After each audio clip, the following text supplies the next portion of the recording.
தமிழக அரசு கோரிய வெள்ள நிவாரணத் தொகையை உடனடியாக வழங்க கோரி மத்திய உள்துறை அமைச்சர் அமித்ஷாவை சந்திக்க அனைத்துக் கட்சி எம்பிக்களும் முடிவு செய்துள்ளனர். மிக்ஜாம் புயல், தென் மாவட்ட வெள்ளம் ஆகியவற்றுக்கு தேசிய பேரிடர் நிவாரண நிதியிலிருந்து இன்னும் நிதி ஒதுக்கப்படவில்லை.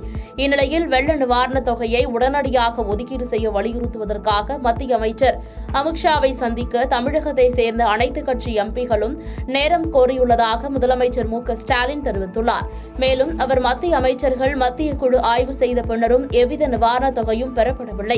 மற்ற மாநிலங்களில் இயற்கை பேரிடர்கள் ஏற்பட்ட போது குறுகிய காலத்தில் மத்திய அரசு நிவாரண நிதியை வழங்கியுள்ளது.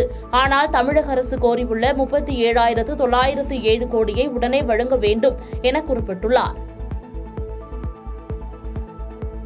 பாதகம் செய்பவரை கண்டால் நாம் பயங்கொள்ளலாகாது பாப்பா, மோதி மிதித்து விடு பாப்பா, அவர் முகத்தில் உமிழ்ந்து விடு பாப்பா. அண்மை செய்திகளை உடனுக்குடன் தெரிந்து கொள்ள இணைந்திருங்கள் இயம்நாடு தொலைக்காட்சியுடன்.